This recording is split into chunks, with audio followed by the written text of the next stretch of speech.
नमस्कार। बात पथिकी में आपका स्वागत है। मैं हूं अखिलेश शर्मा। जातिगत जनगणना का केंद्र सरकार का फैसला आने के बाद राजनीतिक हलकों में इस पर तीखी बहस छिड़ गई है। जहां पहली बहस तो इस बात को लेकर हो रही है कि इसका श्रेय किसे दिया जाए, वहीं दूसरा प्रश्न अब इस बात को लेकर भी उठने लगा है कि सरकार ने इस जातिगत जनगणना में जिस तरह से मुसलमानों की भी जातियां पूछने का फैसला किया है, उसके बाद क्या होगा। इसे लेकर कई प्रश्न पूछे जा रहे हैं। यह कहा जा रहा है कि आखिर इसकी जरूरत क्या थी, और दूसरा प्रश्न यह भी पूछा जा रहा है कि अगर मुसलमानों की भी जातियां पूछी जा रही है तो क्या उसके बाद उन्हें भी हिंदू ओबीसी की तरह आरक्षण दिया जाएगा। तो ये दो तीन प्रश्न जो लगातार उठ रहे हैं।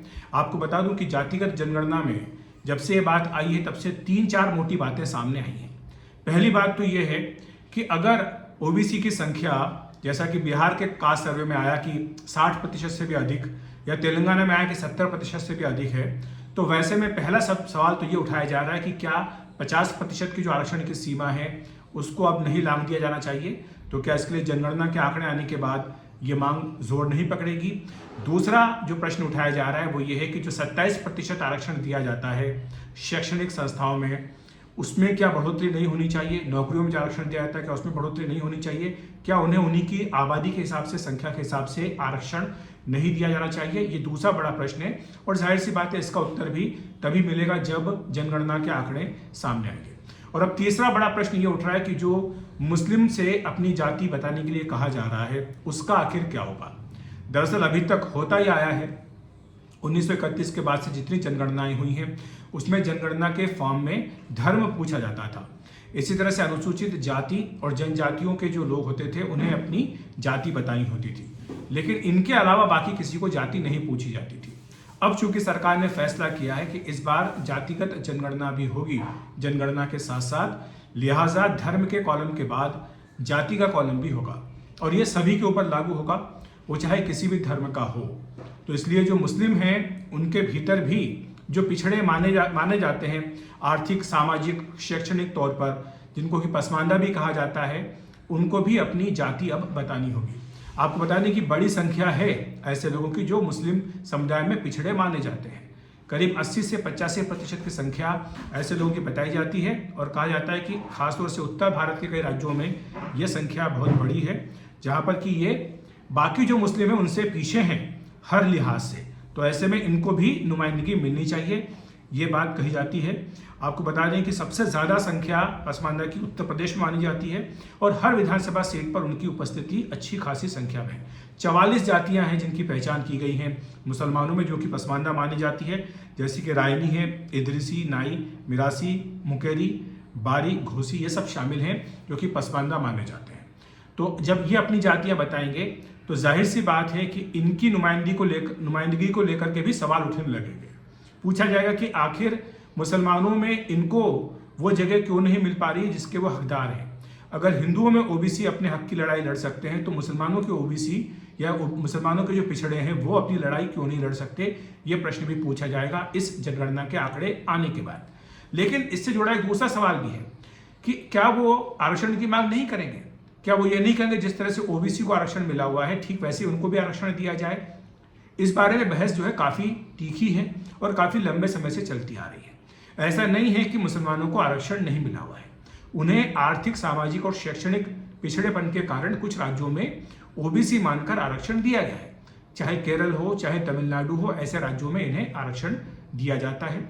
बिहार में भी मोस्ट बैकवर्ड में कुछ मुस्लिम समुदाय की जातियां हैं जो शामिल की गई हैं और जो आरक्षण का लाभ ले रही हैं। लेकिन पूरे देश में जब इस तरह के आरक्षण देने की बात होती है तो इसका यह कहकर विरोध किया जाता है कि धार्मिक आधार पर आरक्षण देने की संविधान में मनाही है।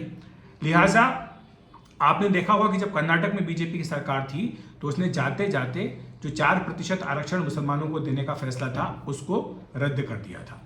इसी तरह से आंध्र प्रदेश हो, तेलंगाना हो, इन राज्यों में भी धार्मिक आधार पर जब आरक्षण देने की बात कही गई तो कोर्ट में इसको चुनौती दी गई, और कई बारी मामले जो है वो, कई सारे मामले सुप्रीम कोर्ट में पेंडिंग भी हैं, इन पे सुनवाई चल भी रही है।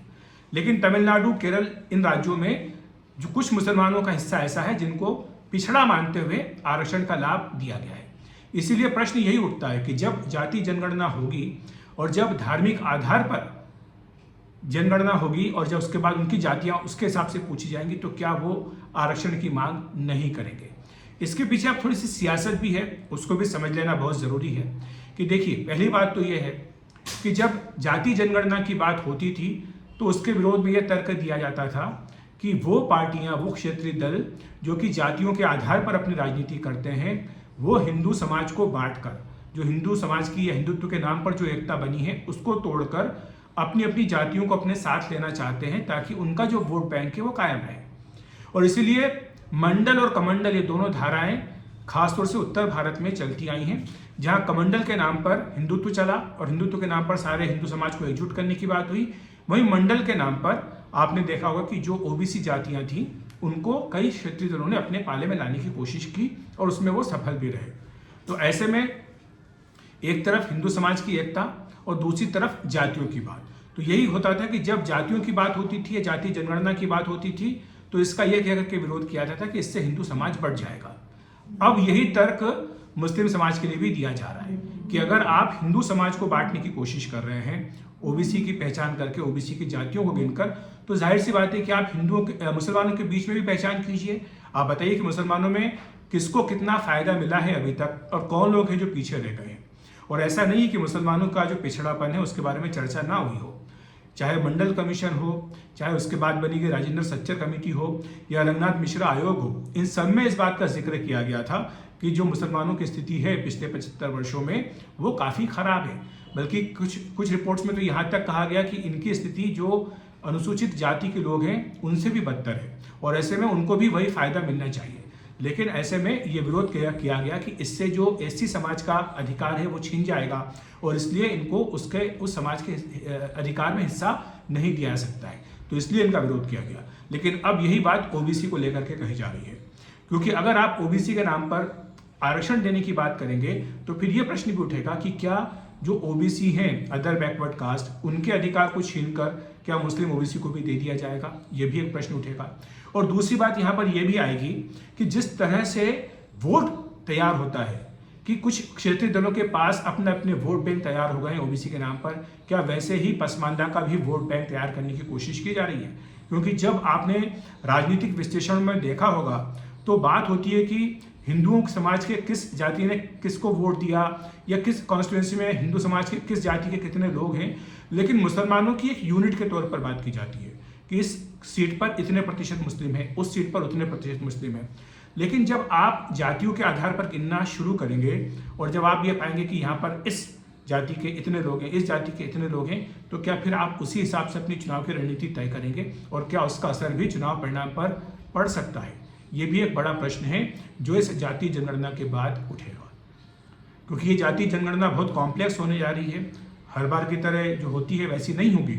इस बार जाति का मामला भी जोड़ दिया गया है और इसलिए इसमें समय भी लगेगा। जो आंकड़े इकट्ठे होंगे उनके विश्लेषण में भी कम से कम 1 से 1.5 साल लगेगा। सरकार की कोशिश ये है, सरकार ये कह रही है अपनी ओर से कि 2029 का जो लोकसभा चुनाव हो उसमें महिला आरक्षण दिया जा सके, इसीलिए ये जनगणना कराने का फैसला किया गया है और जाति आधार पर कराने का फैसला किया गया है, ताकि जो डिलिमिटेशन है जिसको कि अगले साल तक के लिए फ्रीज किया गया है वो फ्रीज हट सके और उसके बाद कॉन्स्टिट्यूएंसीज नए तरीके से तैयार हो सकें और अगला लोकसभा चुनाव उसी हिसाब से हो।